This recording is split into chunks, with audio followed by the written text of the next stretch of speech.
Familia, ¿cómo estamos? Un fuerte aplauso al Señor, ¿sí?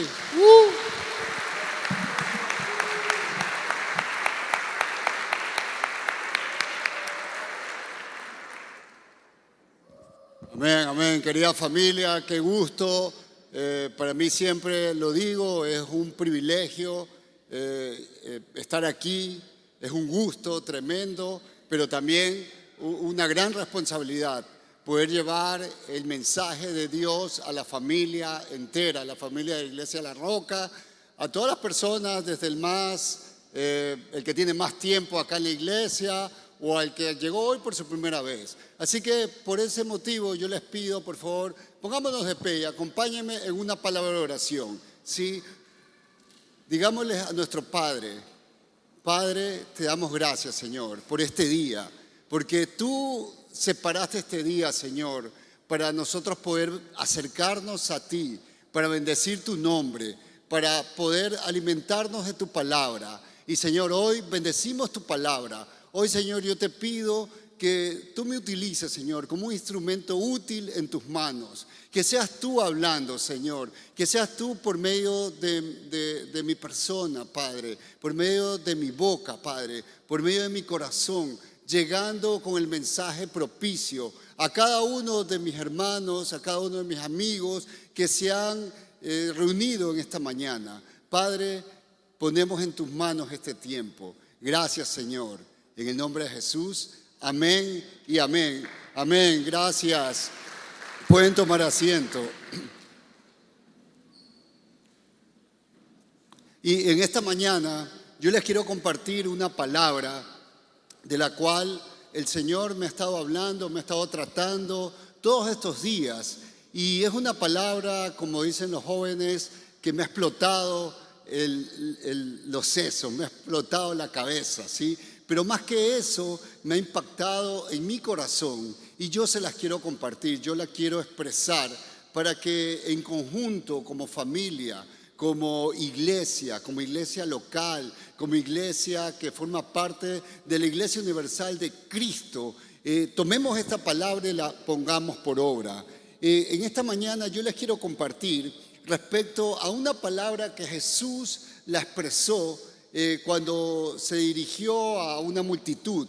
Jesús le preguntó a una multitud semejante a esta: ¿qué saliste a ver al desierto? Diga conmigo, ¿qué saliste a ver al desierto? Ok, y entonces, ¿cuándo Jesús expresó estas palabras? Justamente cuando Jesús habló del ministerio de Juan el Bautista. Creo que todos conocemos quién es Juan el Bautista, porque este ministerio quedó registrado en los 4 evangelios. Imagínense, un ministerio corto. Se cree, los estudiosos han determinado que ese ministerio duró apenas de 1 a 2 años, no más. Fue un ministerio un tiempo corto. Sin embargo, al quedar registrado en los 4 evangelios, nos da a entender la importancia de ese ministerio. Corto, pero muy importante. Entonces, por ello vale la pena que nosotros nos ahondemos. ¿Cuál fue el propósito? Y hay que recalcar que este ministerio de Juan el Bautista consistió en preparar la manifestación pública de Jesús, adelantarse o preparar a la gente cuando Jesús iba ya a salir públicamente con su ministerio. Pero también hay que recalcar que este ministerio no se encargó de una preparación física, pues Juan el Bautista no vino a preparar tal vez un palacio o un gran templo para que Jesús viniera. No, tampoco vino a preparar un escenario, luces, coros. No, tampoco vino a preparar un ejército que tal vez acompañe y camine con Jesús para que su reino se establezca. No, sino que este ministerio vino a preparar los corazones, porque es allí donde Jesús quiere reinar. en los corazones de las personas. Y miren, tan importante fue este ministerio que el mismo Jesús se encargó de engrandecerlo públicamente. Y esto quedó también registrado en dos evangelios, en el evangelio de Mateo y en el evangelio de Lucas. Y durante esta expresión, este ensalzamiento que Jesús hizo a este ministerio, también hubo un cuestionamiento a la multitud, que es el tema de esta enseñanza, ¿no? Jesús cuestiona a la multitud de ese tiempo que reflexione a qué salieron al desierto. Porque como todos sabemos, porque lo dice las Escrituras, que el ministerio de Juan se desarrolló en el desierto, ahí fuera de las ciudades, en el camino. Allí estaba Juan el Bautista predicando y proclamando que el reino de los cielos se había acercado y que por tanto tenían que preparar sus corazones, tenía que haber un arrepentimiento, tenía que haber un cambio de estilo de vida. Entonces Jesús le cuestionó a la gente: ¿ustedes qué han salido a ver al desierto?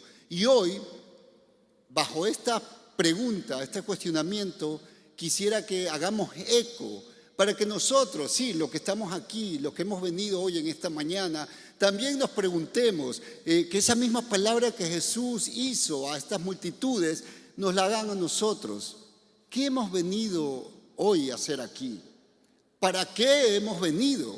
Porque en la respuesta a esta pregunta se halla el propósito de la iglesia y por ende mi propósito, el propósito que Dios quiere que se lleve a cabo como hijo de Dios, como miembro de la iglesia. Así que leamos lo que nos dice el Evangelio en Mateo 11, de 7 al 15. Dice lo siguiente: mientras ellos se iban, comenzó Jesús a decir de Juan a la gente: ¿qué salisteis a ver al desierto? ¿Una caña sacudida por el viento? ¿O qué salisteis a ver? ¿A un hombre cubierto de vestiduras delicadas? He aquí, a los que llevan vestiduras delicadas en las casas de los reyes están. Pero, ¿qué salisteis a ver? ¿A un profeta? Sí, os digo, y más que profeta, porque este es de quien está escrito: he aquí, yo envío mi mensajero delante de tu faz, el cual preparará tu camino delante de ti. De cierto os digo, entre los que nacen de mujer, no se ha levantado otro mayor que Juan el Bautista. Pero el más pequeño, y escuchen, porque aquí tenemos nosotros que guardar esto, pero el más pequeño del reino de los cielos, mayor es que él. Y luego continuó: desde los días de Juan el Bautista hasta ahora, el reino de los cielos sufre violencia y los violentos lo arrebatan.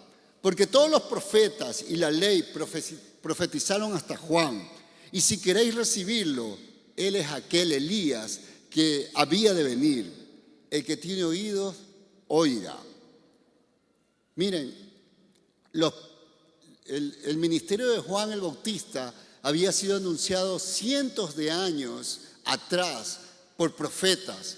Y tenemos en la profecía, en el libro de Isaías 43, voz que clama en el desierto: preparad camino a Jehová, enderezad calzada en la soledad de nuestro Dios. En Malaquías 3, he aquí yo envío mi mensajero, el cual preparará el camino delante de mí. Y viene aquí una pregunta: ¿por qué motivo Juan el Bautista es ensalzado, es engrandecido por Jesús más que los otros profetas? Yo encuentro 3 puntos importantes por el cual Jesús recalca este ministerio de Juan. El primero: Juan fue el último profeta del antiguo pacto. Israel había pasado más de 400 años sin tener un profeta, sin que Dios les haya hablado por 400 años. Había un silencio de parte de Dios.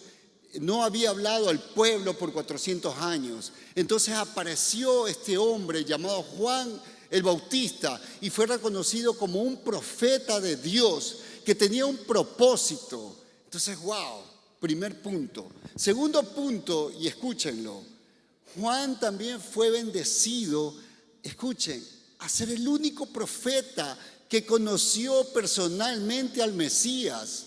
Wow.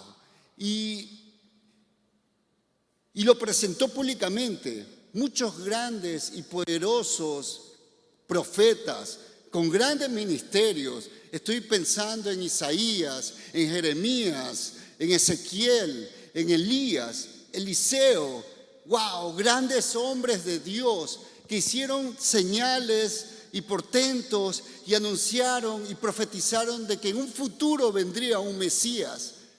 Pero solo Juan el Bautista pudo decir: he aquí el Cordero de Dios que quita el pecado del mundo. Solamente a él se le concedió el privilegio de presentarlo personalmente, de conocerlo. ¡Wow! Y eso quedó ahí registrado en Juan 1:29. Dice: el siguiente día vino Juan a Jesús. El siguiente día vio Juan a Jesús que venía a él y dijo: he aquí el Cordero de Dios que quita el pecado del mundo. ¡Wow! ¡Qué privilegio, mis queridos! Y un tercer punto: su corto pero poderoso ministerio se movía con el mismo espíritu y autoridad del profeta Elías, que confrontó al pueblo, que confrontó aún a los gobernantes, a los reyes, que declaró el pecado, que declaró que el pueblo se había puesto en rebeldía delante de Dios y que aún estaban viviendo en idolatría, habían levantado a falsos dioses, dejando a un lado el Dios verdadero. Entonces, estos 3 puntos Jesús recalcó de por qué motivo Juan el Bautista era más que un profeta, más que los otros profetas. ¡Wow! Entonces viene la pregunta: si este hombre fue tan importante, aunque su ministerio fue corto, pero fue tan notable, ¿cómo es que Jesús dice luego que el más pequeño en el reino de los cielos es mayor que Juan? Lo voy a volver a leer en Mateo 11:11. Dice: en verdad les digo que entre los nacidos de mujer no se ha levantado nadie mayor que Juan el Bautista. Sin embargo, el más pequeño en el reino de los cielos es mayor que él. Jesús aclara que aunque el papel de Juan fue tan grande, tan notable, él nos incluye a nosotros en este llamado, en esta reflexión pública. Diga ustedes, sí, señálese, que yo, sí, usted, todos ustedes y yo seremos mayores que Juan el Bautista. Wow, acabamos de leer cómo este hombre fue un profeta especial. Fue mayor que todos estos grandes hombres en cuestión de importancia, ¿no? En cuestión de su obra, porque fue el único que pudo decir: este es el Mesías, este es el Cordero de Dios, de lo que toda la historia, todo el plan de salvación a través de todos los profetas poderosos de Dios habían anunciado. Aquí está, Él es, síganlo. Sin embargo, el Señor dice que tú y yo, que creemos en su obra, que hemos confesado a Cristo como nuestro Señor y Salvador, seremos más grandes que este hombre, Juan el Bautista. Wow, mis queridos, yo no sé si usted está comprendiendo aquello, pero cuando yo leí esto, wow, yo me puse a llorar, porque si hay uno de los hombres que yo más admiro por su audacia, por su entrega, por su pasión, en la Biblia, sí, es Juan el Bautista. Y que Jesús me diga que mi papel dentro del plan de salvación va a ser mayor que la de este hombre. Entonces, en mí hay una hay una compulsión, hay un quebrantamiento por dentro. Señor, yo no soy digno, ¿qué puedo hacer yo más que lo que hizo Juan el Bautista? Entonces, por eso que hoy, por medio de su palabra, nosotros tenemos que identificar por qué Jesús nos dice que nosotros, que la obra que vamos a hacer, la obra que nos está siendo encomendada, va a ser mayor que la que hizo Juan el Bautista. Entonces, nos vamos a la palabra, ¿sí? Porque Juan, aunque tuvo el privilegio de presentar a Jesús personalmente, sin embargo, Juan no pudo evidenciar, no pudo estar en el momento donde se cumplió cabal y totalmente toda la obra de salvación a través de Jesucristo. Y me estoy refiriendo a la resurrección de Jesucristo.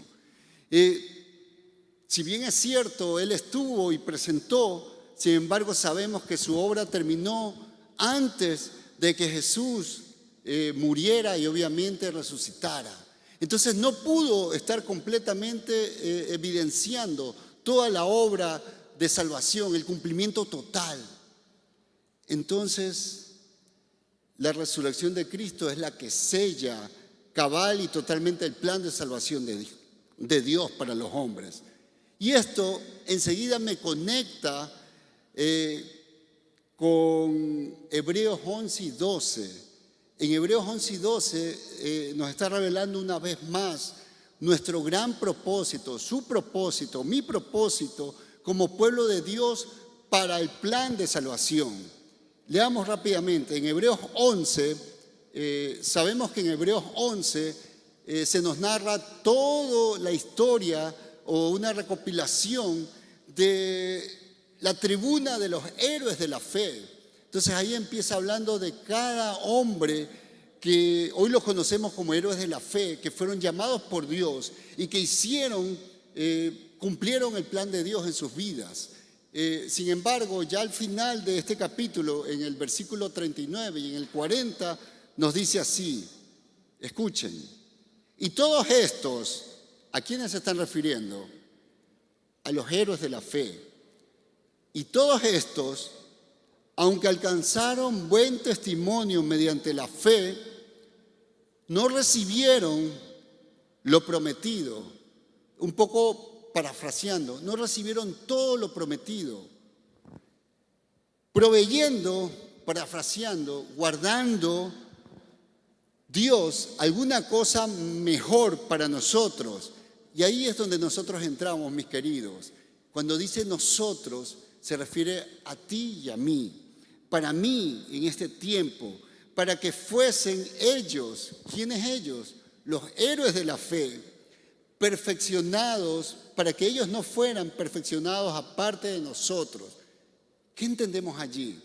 Miren, estos hombres que quedaron registrados en Hebreos 11 como los héroes de la fe, y hay una lista grande de hombres con grandes hazañas.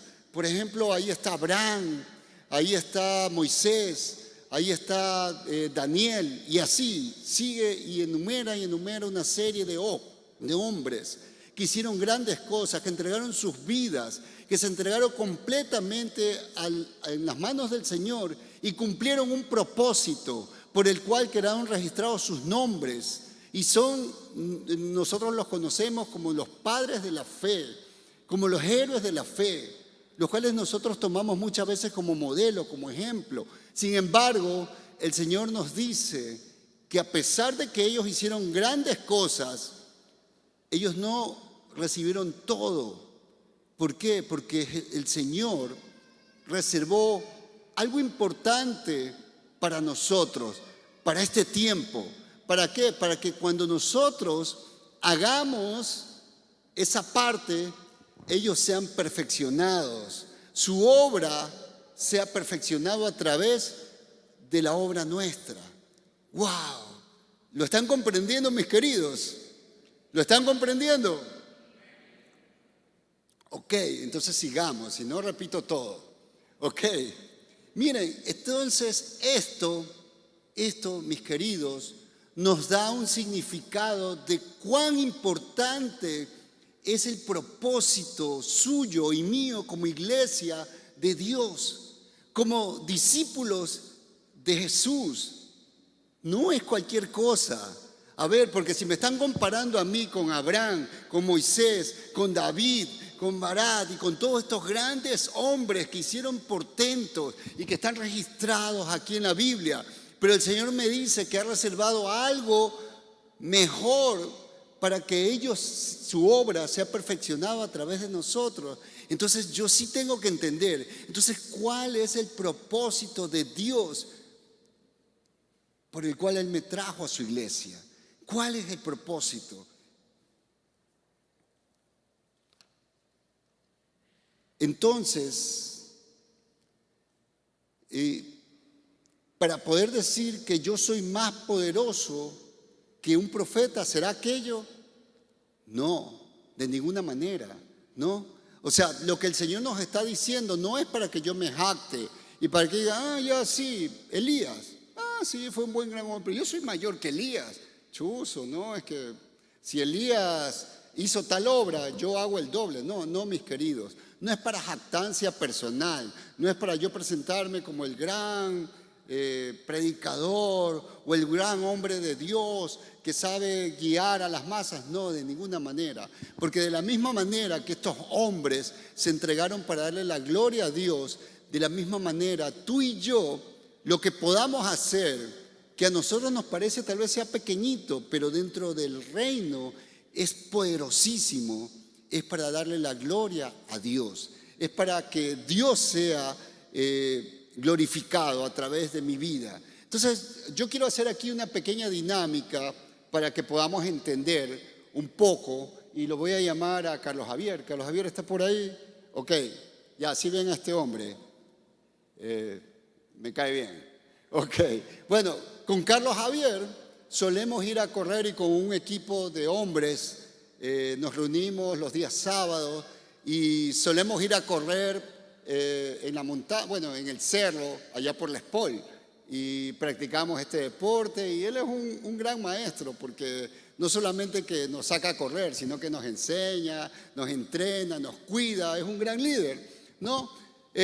Sin embargo, lo que hoy yo quiero hablar o mostrar es lo que tiene que ver con una carrera de posta. ¿Se han escuchado? Una carrera de posta. ¿Qué es una carrera de posta? Una carrera de posta no es una carrera individual, sino es un trabajo en equipo. Entonces, digamos que esta es la posta que hay que entregar, ¿no es verdad?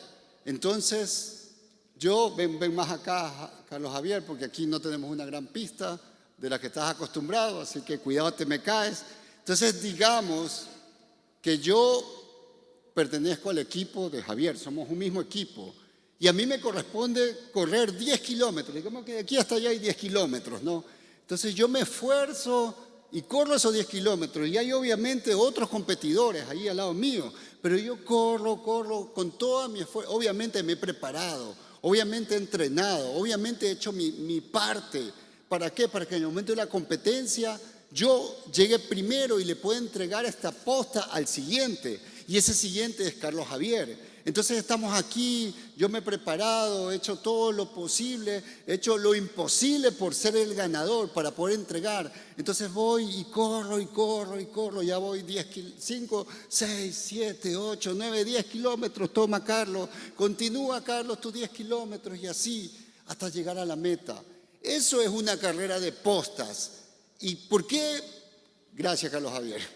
¿Y por qué es importante entender esto? Porque, mis queridos, cuando el Señor diseñó el plan de salvación, lo diseñó como una carrera de postas. Este que arrancó aquí pudo ser Abraham, o es Noé, o es Moisés, o es cada uno de estos hombres que hicieron su parte dentro de la historia de la salvación. Ellos corrieron y entregaron sus vidas, se esforzaron, muchos murieron haciendo la obra, pero corrieron, hicieron una buena carrera. Pero ahí no termina. Ellos entregaron la posta al que continuaba, al que seguía, al que seguía, al que seguía. ¿Hasta cuándo? Hasta este momento, mis queridos. Nosotros tenemos que tomar la posta de estos héroes de la fe, porque el Señor no solamente hizo la historia para que ellos sean nombrados como los grandes héroes, no, sino que para juntamente con ellos, más nosotros, su plan de salvación llegue al éxito, para que el propósito por el cual Jesucristo vino a este mundo a morir, a entregarse, a cumplir el propósito como el Cordero de Dios que quita el pecado del mundo, se cumpla a través de mi carrera, a través de lo que yo hago. ¿Y qué nos dice la palabra? En Hebreos 12, por tanto, ¿no verdad? Ya leímos el 11, los dos últimos versículos, enseguida pasamos al 12. En el 12, del 1 al 3, dice: por tanto, nosotros también, teniendo en derredor nuestro tan grande nube de testigos. ¿Cuáles son esos testigos, mis queridos? Son estos héroes de la fe. Yo me imagino ahí un graderío, y ahí está Abraham, está Moisés, está David, está Elías, está Eliseo, todos esos grandes héroes, y están los discípulos de Jesús, todos aquellos que me precedieron, todos aquellos que corrieron ya su parte, ya corrieron su tramo. ¿Y cómo lo corrieron? Lo corrieron con toda la pasión, lo corrieron entregando todo, dejando todo. Muchos dejaron su familia, dejaron su parentela, muchos tuvieron que sacrificar muchas cosas por cumplir su parte. Entonces todos ellos están allí en un graderío viéndome a mí. ¿Y cuál es mi ventaja? Mi ventaja es que yo ya tengo toda la revelación cumplida. Jesús ya vino. Yo no tengo que recibir que Jesús va a venir. No, Jesús ya vino. Que Jesús tomó el lugar para darnos salvación. Jesús murió en la cruz con el propósito de pagar el precio de tu pecado y de mi pecado. Entonces yo ya no soy culpable porque soy libre en Cristo Jesús. ¿Qué más? Jesús resucitó, no solamente que murió, sino que resucitó. Y cuando Él resucita, abre las puertas del reino de los cielos para todos aquellos que quieren entrar, que desean entrar. La puerta está abierta. ¿Y cuál es mi trabajo? Mi trabajo es que todo lo que hicieron los que me antecedieron se cumpla cuando yo coja la posta y corra el tramo que me corresponde. Tengo que correrlo ¿cómo? De malas ganas. Tengo que correr ahí como quiera, ya voy. ¿Cómo yo voy delante de Abraham, de Moisés, de estos héroes, de Elías, de Eliseo, que hicieron grandes cosas, y yo voy a darme el lujo? No, me daría vergüenza que ellos me estén viendo y yo, sí.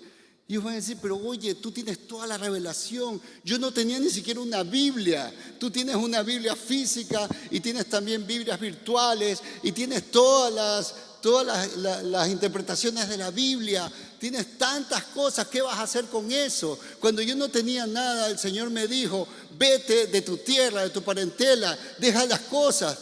Yo no tenía ni un GPS como tú lo tienes, solamente la voz del Señor seguí y fui y dejé y vagué por el desierto, teniendo tantas posesiones, teniendo tantas riquezas, tantas propiedades, pensando en la promesa, pensando en que a través de este nuevo pueblo vendría la salvación, vendría el Mesías, para que tú goces de esa salvación, como la estamos gozando, mis queridos. Pero ¿qué vamos a hacer? ¿Cuál es tu tramo? Entonces eso es lo que nosotros tenemos que ubicarnos dentro del espacio de la Biblia, porque este libro se sigue escribiendo. Este libro se sigue escribiendo, no ahorita físicamente, pero en las memorias de la historia, del plan de salvación, nuestras vidas siguen escribiendo. Pero ¿qué vamos a hacer? ¿Vamos a correr así desganados? Rápidamente les voy a contar algo. En el colegio yo formaba parte del equipo de atletismo de mi colegio.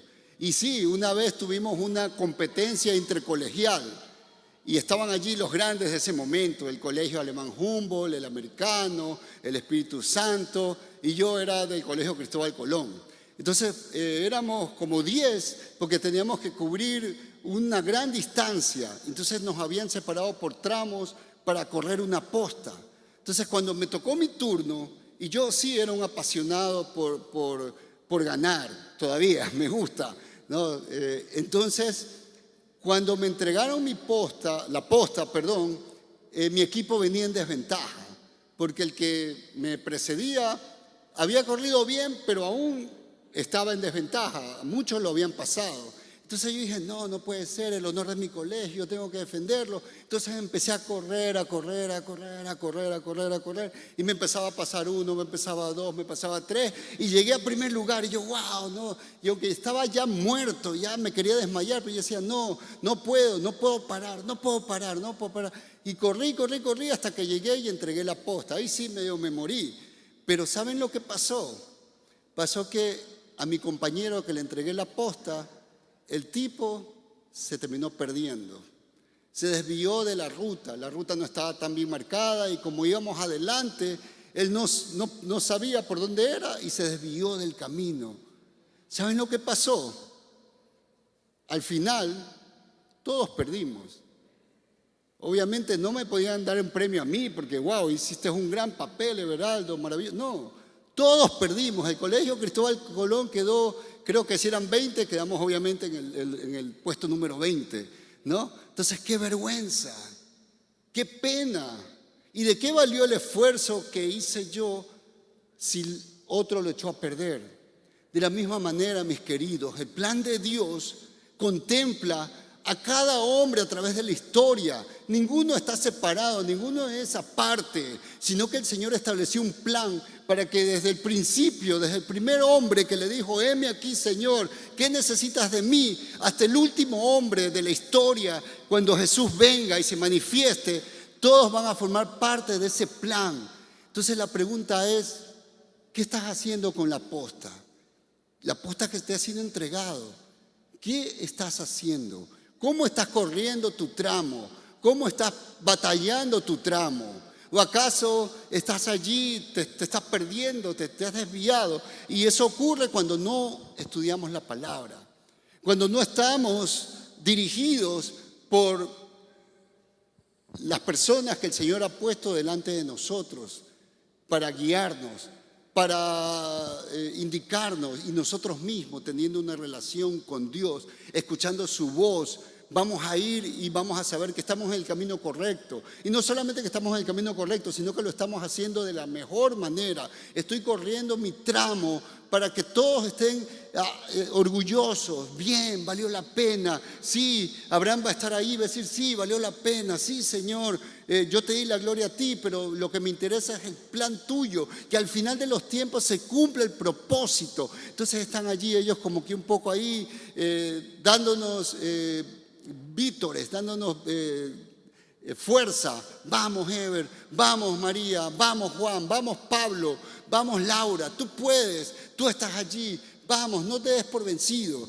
Y obviamente tenemos la voz del Espíritu Santo, que es la voz más importante, pero sabemos que esa voz es audible para los que lo buscamos, para los que nos relacionamos y la escuchamos. Porque si no, apagamos el Espíritu Santo y escuchamos cualquier otra voz. Pero hoy el Señor nos quiere recordar a través de esta palabra que tienes un propósito, y un propósito que es muy importante. No es una idea más, no es la última rueda del coche, porque podemos pensar también, mis queridos, no, ya los grandes hombres ya estuvieron atrás. Al contrario, Jesús dijo que nosotros seríamos mayores.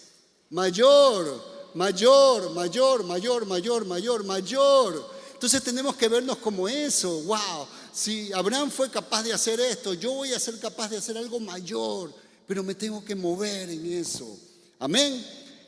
Miren, así como en el Antiguo Testamento se tenía la promesa de la venida del Mesías, Cordero de Dios, para pagar el pecado de este mundo a través de la obra de sustitución que Cristo tomó en lugar tuyo, en lugar mío, en lugar de todo hombre que creyera en Él, también ahora tenemos la promesa de que Él volverá ¿Cuántos saben que Jesucristo va a volver? ¿Y cuántos quieren que Él vuelva? Entonces, mis queridos, que en su primera venida, Juan el Bautista preparó el camino para que el pueblo lo recibiera correctamente, ¿no? Ahora, nosotros tenemos la promesa de que Él volverá a este mundo, pero ya no como el Mesías sacrificial, sino como el Rey absoluto, soberano, regresando en gloria para juzgar a todo el mundo, para resucitar a los muertos y establecer su reino eterno para siempre y por siempre. Eso está en Apocalipsis 1, 7, 8, la palabra nos dice: he aquí que viene con las nubes y todo ojo le verá, y los que le traspasaron y todos los linajes de esta tierra harán lamentación. Sí, porque este mundo, el que no lo recibió, el que se jactó vivió en soberbia delante de Dios, le dio la espalda a Dios, se va a lamentar, pero ya va a ser muy tarde, porque ya en ese momento, cuando venga el Rey de Gloria en las nubes, ya no habrá gracia. La gracia se acabó. Es el momento del juicio de Dios. Y allí es cuando todos se van a lamentar.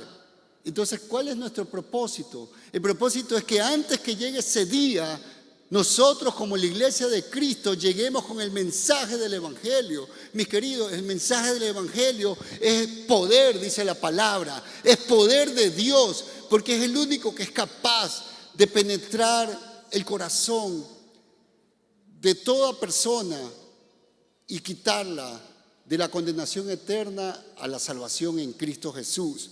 Entonces nosotros tenemos el papel de anunciar este evangelio, que es poder, mis queridos, es poder. ¿Y a quiénes?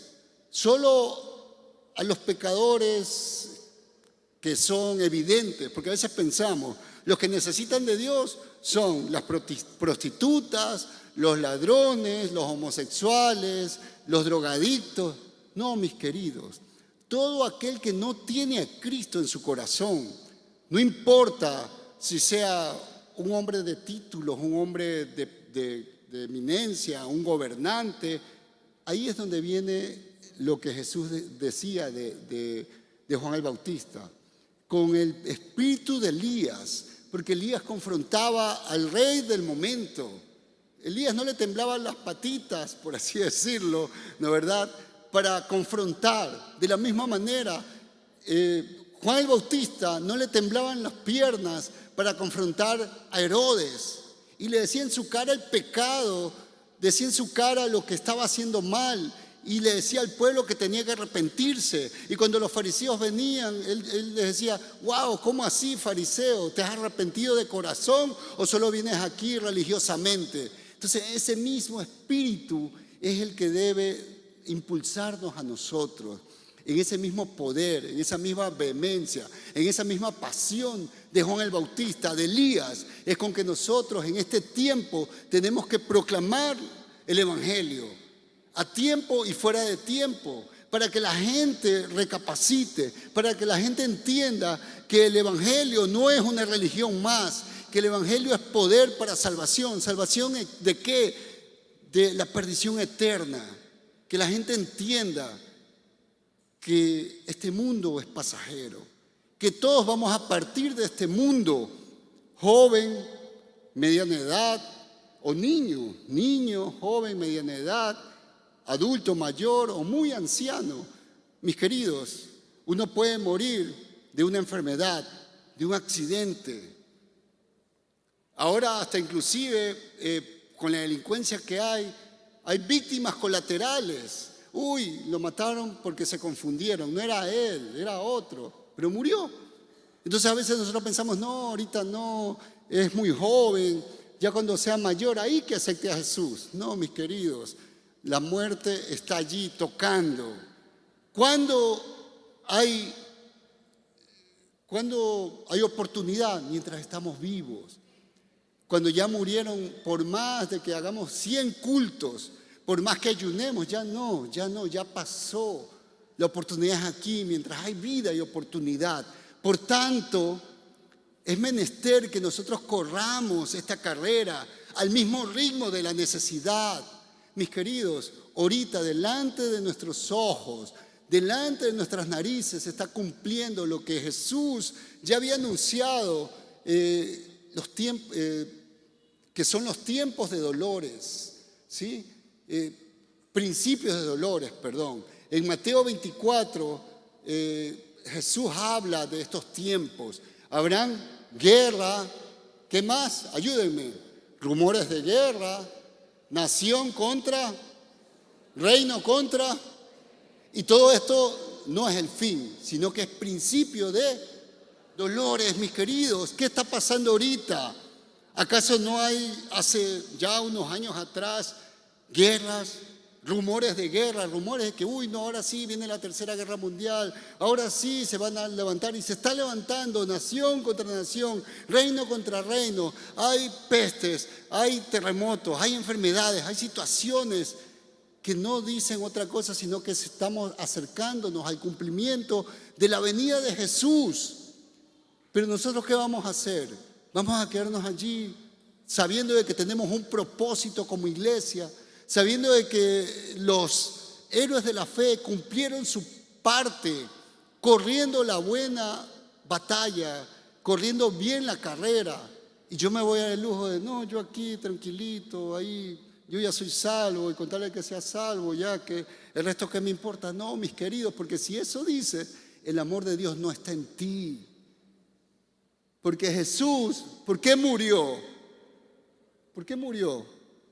Porque lo obligaron, porque los romanos lo atraparon y le dieron vire.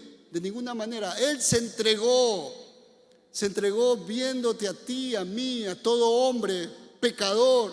No merecíamos que Él muera, pero Él nos amó, de tal manera nos amó que se entregó por nosotros.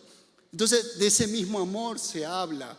No porque se merece, no porque Él sí es buena persona, yo voy a predicarle el evangelio, porque Él sí me cae bien, el de acá que se vaya al infierno. No, ese no es el amor de Dios. El amor de Dios dice que tenemos que amar a nuestros enemigos, amar a nuestros enemigos. Obviamente a mi amigo lo recontra que amo y voy a predicarle. Si lo amo, la mejor señal de amor es predicarle el evangelio. Si no predicamos el evangelio, mis queridos, los aborrecemos, porque le estamos deseando lo peor. Vete al infierno. A veces pensamos, no, esa palabra es muy fuerte, vete al infierno. No la decimos, pero la practicamos cuando nosotros no hacemos nuestra parte.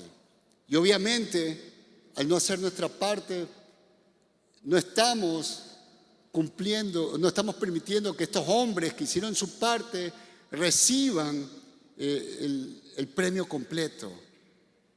¿Cuántos están conmigo? Y si le damos un aplauso al Señor.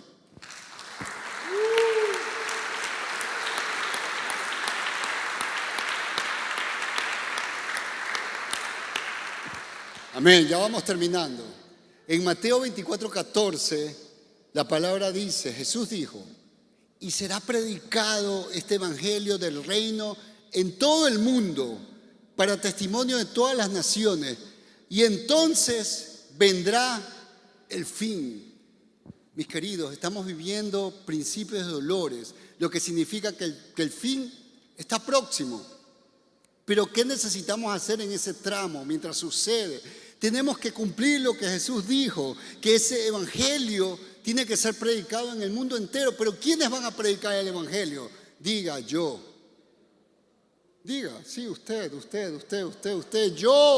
yo tengo que predicar el evangelio, yo estoy llamado. Ese es el propósito de la iglesia local, ese es el propósito de que usted esté aquí. Usted está aquí no para calentar una banca, yo estoy aquí no para solamente hablarles a ustedes a través, no, sino de predicar el evangelio. ¿Cómo predico el evangelio? Sí, de una manera hablada, pero también predico más con mis acciones. Mis queridos, muchos podemos predicar bonito porque nos aprendemos tal vez una enseñanza, porque repetimos como lora lo que otro dijo, pero el verdadero evangelio se lo vive, se lo practica. se lo da a la gente por medio de mis acciones. ¿Cómo estás predicando el evangelio en tu casa? A tus padres, a tus hijos, a tu esposa, a tus vecinos, a tus abuelos, sobrinos, primos, a los compañeros de trabajo, a tus compañeros de estudio. ¿Cómo estás predicando el evangelio? ¿Cómo le estamos predicando? Ciertamente no sabemos en qué momento ellos partirán a la eternidad. Permitiremos que se vayan a una eternidad sin Dios, sin salvación, teniendo yo el poder en mis manos que el Señor me lo ha dado para yo cambiar su eternidad. Mis queridos, es cosa seria. Entonces miren, toma la posta, hermano. Vamos a ir a hacer unos ejemplos. Si Noé creyó a Dios e hizo un arca, tal como Dios le había hablado en los planos, él se dedicó a construir un arca para poder salvar al mundo de ese tiempo. Pero mis queridos, esa arca no era sino un símbolo de la verdadera arca de salvación. Y la verdadera arca de salvación es Jesucristo. Ya nosotros no tenemos que construir un arca. Nadie lo va a mandar a usted a coger madera o cualquier material para construir un arca, ni siquiera un templo. El arca de vida, el arca de salvación es Jesucristo. Y en Jesucristo hay espacio para todos. No es como el arca de Noé, que no podía entrar todo el mundo. Fueron escogidos los que entraron. Pero ahora no, nosotros poseemos algo mayor porque tenemos a Jesucristo y no hay límites. El límite lo ponemos nosotros. El límite lo ponemos nosotros cuando decimos no voy a predicar. Cuando dicen no, a este no lo voy a invitar, a este no le voy a predicar, a este no le voy a hablar de su pecado. Entonces nosotros ponemos el límite. Entonces tomemos la posta. Si Noé se rompió el lomo construyendo un arca, nosotros tenemos la verdadera arca. Toma la posta y da salvación por medio del evangelio. Si Abraham creyó a Dios y pudo dejar su tierra, su parentela, todas sus posesiones para ir y establecer un nuevo pueblo donde nacería el Mesías, toma la posta. Tú y yo ya no tenemos que ir a levantar una nueva nación, porque ese pueblo ya está, es la iglesia de Jesucristo, y que está en todas partes del mundo. Está en China, está en Rusia, está en la Conchinchina, en Corea, en Argentina, en Estados Unidos, en todas partes del mundo. Entonces ya no tenemos que nosotros levantar un nuevo pueblo, una nueva nación.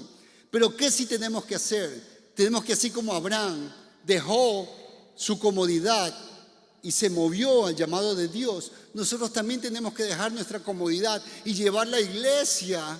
Es decir, llevar la presencia de Dios que camina conmigo hacia donde está la necesidad, hacia donde están los que no conocen del Señor. Eso sí es mi tarea, eso es parte de mi tramo que tengo que cubrir. Entonces, yo me tengo que mover y mis queridos, para eso tenemos los nexos. Nexos. No subestimemos los nexos, mis queridos. Un nexo no es un club social de amigos cristianos que nos reunimos allí para celebrar, para cantar y para comer algo y despedirnos. No, un nexo es el alcance, es como la punta de lanza que tiene que penetrar allí, en ese barrio, en ese lugar, en esa familia, y tiene que seguir penetrando. Significa que yo, si soy el líder de un nexo, tengo que estar capacitando a otros para multiplicar, para decir, si aquí en este barrio había un nexo, tengo que soñar que va a haber 2 nexos y que luego de esos 2 nexos se van a hacer 4 nexos, y así sucesivamente conquistar no solamente esas calles, sino el barrio entero. Y cuando ya hemos conquistado ese barrio, nos vamos por el barrio de al lado, y por el barrio de al lado, y por el barrio de al lado. Y cuando ya esté todo el barrio, nos vamos por toda la ciudad. Y cuando ya esté la ciudad, vamos a ir a otra ciudad. Y así sucesivamente hasta cumplir que esta palabra, que este evangelio sea proclamado en el mundo entero, mis queridos. Entonces, ¿de quién depende? Ellos ya hicieron su tarea. Jesús ya hizo su parte. Dios ya hizo su parte. Dios nos ha dado todo, nos ha capacitado, nos dio hasta de su Espíritu Santo para que no tengamos excusa. ¿Quién me va a guiar? El Espíritu Santo. No, pero que hay situaciones. ¿Quién es tu consuelo? El Espíritu Santo. Camina con nosotros, camina contigo. No tienes que prestarlo, no tienes que ir donde el pastor Samuel, oiga pastor, desocupe un ratito el Espíritu Santo que yo necesito también. No, el Espíritu Santo está en cada uno de nosotros, en nosotros. Pero tenemos que movernos con ese poder, con esa autoridad, ser sagaces, mis queridos. ¿Acaso ustedes creen que estos hombres no tuvieron miedo en su momento? Sí, pero le creyeron a Dios y Dios los respaldó. Vamos rápido, Moisés. Si Moisés guió al pueblo para sacarle de la esclavitud de Egipto, yo voy a tomar ahora la posta y tengo que sacar a mi nación, a mi ciudad, a mi gente de la esclavitud del pecado. Tengo que pararme firme y guiarlos a que salgan, así como Moisés guió al pueblo en medio del desierto, cruzó.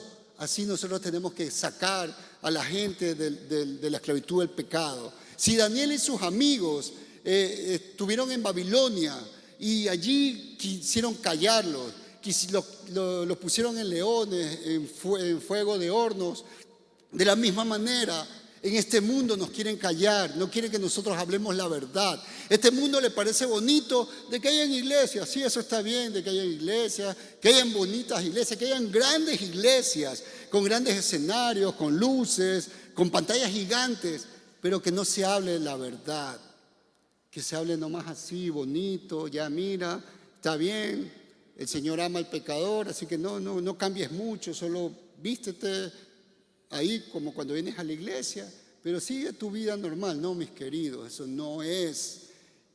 Daniel y sus amigos no sucumbieron ante Babilonia. ¿Por qué la iglesia va a sucumbir ante Babilonia, que es el pecado, que es el mundo que quiere callar?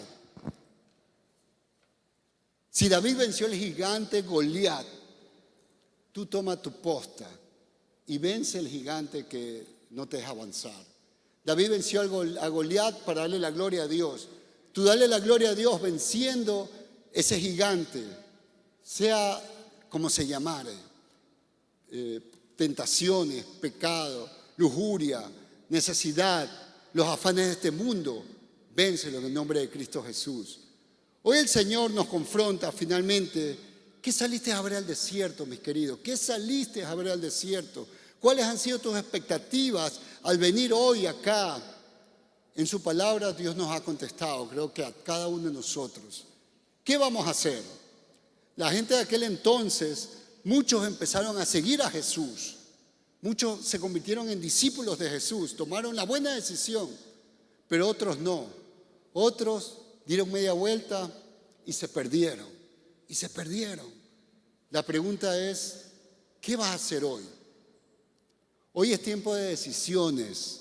No podemos seguir jugando a la iglesia, a la iglesita aburrida que no tiene nada que hacer. No, ya ahí nos venimos a sentar, escuchamos un sermón, me conecto en oración, voy al discipulado, me doy media vuelta y sigo mi vida. Mis queridos, ¿ustedes creen que para eso está escrito toda esta historia? Porque, mis queridos, esto no es un librito para colorear y pintar como cuando nos llevaban de chiquitos a la escuela dominical. Aquí hay encerrado poder, aquí hay encerrado la historia que costó sangre, que costó vidas enteras, pueblos enteros fueron entregados para que tú y yo lleguemos a este momento crucial. Posiblemente estemos en el último tramo de la historia de la salvación. En el último tramo, mis queridos, todos han hecho su parte de la carrera. Tú y yo, ¿qué vamos a hacer? Nos vamos a decidir, vamos a caminar, me voy a plantar, decir, no, yo no puedo, yo no quiero, tengo estos problemas, tengo estas dificultades, no puedo tener hijos, no encuentro mi esposa. O vamos a decir, le creo a Dios,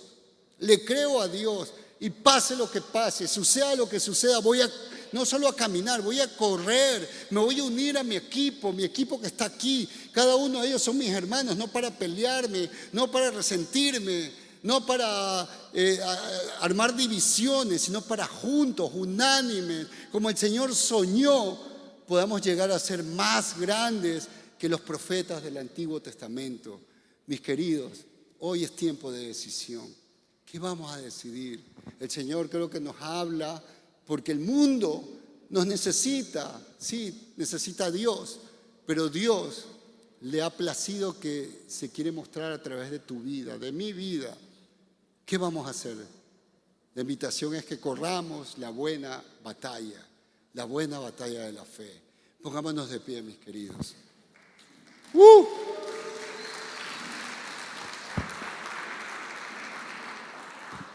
Vamos a orar.